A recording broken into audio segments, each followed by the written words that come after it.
കുതികാൽ വെട്ടുന്നതും പാലം വലിക്കുന്നതും മറുകണ്ഠം ചാടുന്നതൊന്നും പുത്തരിയില്ല ഇന്ന് രാഷ്ട്രീയത്തിൽ. അത് ഭാരതത്തിലെന്നല്ല, കേരളത്തിലെന്നല്ല, ലോകത്തും അങ്ങനെ തന്നെയാണ്. കോൺഗ്രസ് എന്ന വലിയ പ്രസ്ഥാനത്തെ പിളർന്നുകൊണ്ട് തൃണമൂൽ കോൺഗ്രസ് സ്ഥാപിച്ച മമതയുടെ ഇന്നത്തെ അവസ്ഥ വളരെ ദയനീയമാണ്, പരാജയമാണ് എന്ന് വേണം പറയാൻ. ഇങ്ങനെ കൊച്ചു കേരളത്തിൽ തൃണമൂൽ കോൺഗ്രസിനെ പുഷ്ടിപ്പെടുത്താൻ ശ്രമിച്ച മുഹമ്മദ് അൻവറിനെയും കൂട്ടരെയും തഴഞ്ഞുകൊണ്ട് ഉപേക്ഷിച്ചുകൊണ്ട് തൃണമൂൽ കോൺഗ്രസിലെ ഒരുപറ്റം നേതാക്കളും അനുയായികളും കേരള കോൺഗ്രസ് ജയിലിലേക്ക് ചേക്കേറുകയാണ്, ജേക്കബ് കോൺഗ്രസിലേക്ക് ചേക്കേറുകയാണ്. അവർ നടത്തിയ വാർത്താ സമ്മേളനത്തിൻ്റെ വിശദാംശങ്ങളിലേക്ക്. തൃണമൂൽ കോൺഗ്രസിന്റെ ഒരു സംസ്ഥാന എക്സിക്യൂട്ടീവ് കമ്മിറ്റി മെമ്പറാണ്.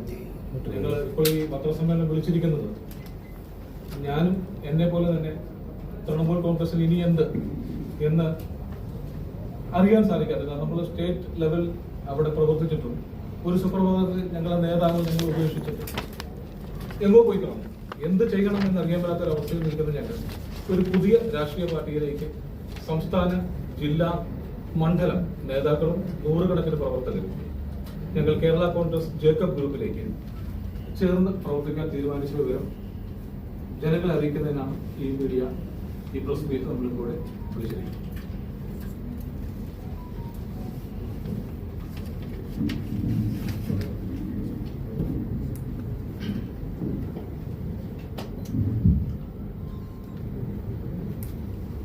എന്തെങ്കിലും നിങ്ങൾക്ക് ചോദിക്കാനുണ്ടെങ്കിൽ ചോദിക്കാം. ഈ പ്രസ് മീറ്റ് എന്തുകൊണ്ടാണ് ഞങ്ങൾ ഇവിടെ നടത്തുന്നത് എന്ന കാര്യങ്ങളെ പറ്റി.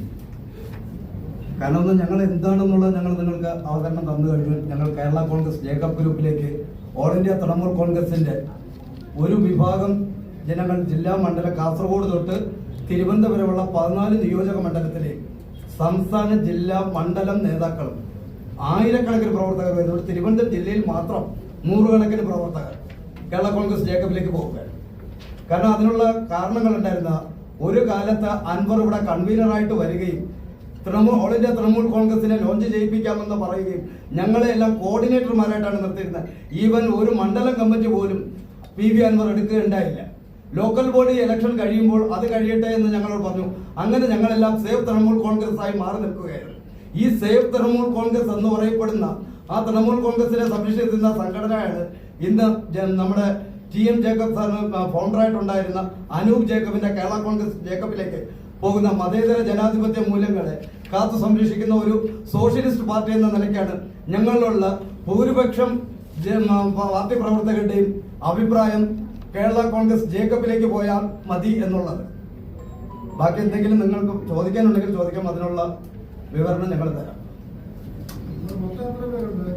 മൊത്തം കേരളത്തിന്റെ 14 ജില്ലകൾ നിലനിൽക്കുമ്പോൾ ആ 14 ജില്ലയിൽ ഉണ്ടായിരുന്ന കോർഡിനേറ്റർമാരിൽ 90% കോർഡിനേറ്റർമാർ ഓൾറെഡി ഞാൻ നിങ്ങളടുത്ത് പറഞ്ഞു. സേവ് തൃണമൂൽ കോൺഗ്രസ് എന്ന് പറയപ്പെടുന്ന ഒരു സംഘടന അത് ജനാധിപത്യ തൃണമൂൽ കോൺഗ്രസ് ആയിട്ട് നിന്നുകൊണ്ട് UDFന്റെ ഈ കഴിഞ്ഞ ഇലക്ഷൻ സമയത്ത് ഞങ്ങൾ പിന്തുണ നൽകിക്കൊണ്ട് നടന്ന പ്രസ് മീറ്റുകൾ മീഡിയകളിൽ നിങ്ങൾ ശ്രദ്ധിച്ചിട്ടുണ്ടാവും. അന്നേ ഇത് ഞങ്ങളൊരു സെപ്പറേറ്റ് ആയിട്ട് നിന്ന ഒരു സംഘടനയാണ്. ഇന്ന് ആ സംഘടന വേറൊരു രാഷ്ട്രീയ പാർട്ടിയിലേക്ക് പോകാം, തൃണമൂൽ കോൺഗ്രസിൽ നിൽക്കണ്ട എന്നുള്ളൊരു തീരുമാനം എടുക്കുകയും പുതിയൊരു പ്രാദേശിക രാഷ്ട്രീയ പാർട്ടി ഉണ്ടാക്കണ്ട എന്ന് നമ്മളൊരു ഇപ്പോൾ ഉള്ള ഏതെങ്കിലും ഒരു രാഷ്ട്രീയ പാർട്ടി, ആ രാഷ്ട്രീയ പാർട്ടി നോക്കുമ്പോഴാണ് നമുക്ക് അഭികാമ്യം എന്ന് തോന്നിയത് കേരള കോൺഗ്രസ് ജേക്കബാണ്.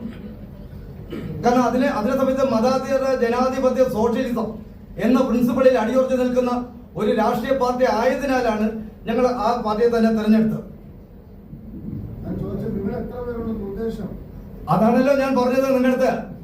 നൂറുകണക്കിന് നേതാക്കൾ എന്ന് പറയുമ്പോൾ അതിനോടൊപ്പം പ്രവർത്തകരെ നിങ്ങൾ കാണുക. പിന്നെ നിങ്ങൾക്ക് എന്തെങ്കിലും സംശയമുണ്ടെങ്കിൽ മറ്റന്നാൾ 7-ാം തീയതി നമ്മൾ തൊട്ടടുത്ത് തന്നെ നമ്മൾ മീറ്റിംഗ് നടക്കുന്നുണ്ട്. അതിലേക്ക് വരുന്ന ജനപങ്കാളിത്തം നിങ്ങൾക്ക് വന്ന് നോക്കിയാൽ മനസ്സിലാവും. അത് നടക്കുന്നത് നമ്മളെ പഴയ ട്രിവാൻഡ്രം ഹോട്ടലാണ്, ഇപ്പോഴത്തെ മന്നം ഹാളില്, നമ്മളെ പൂർണ്ണ ഹോട്ടലിൽ തൊട്ടടുത്തിരിക്കുന്നത്. അന്നാണ് 7-ാം തീയതി നമ്മൾ അവിടെയാണ് പ്രോഗ്രാം കണ്ടക്ട് ചെയ്തത് 3 മണിക്ക്. വളരും തോറും പിളരും, പിളരും തോറും വളരും എന്ന് മാണി സാർ പണ്ട് പറഞ്ഞ വാക്കുകൾ ഓർമ്മ വരുന്നു.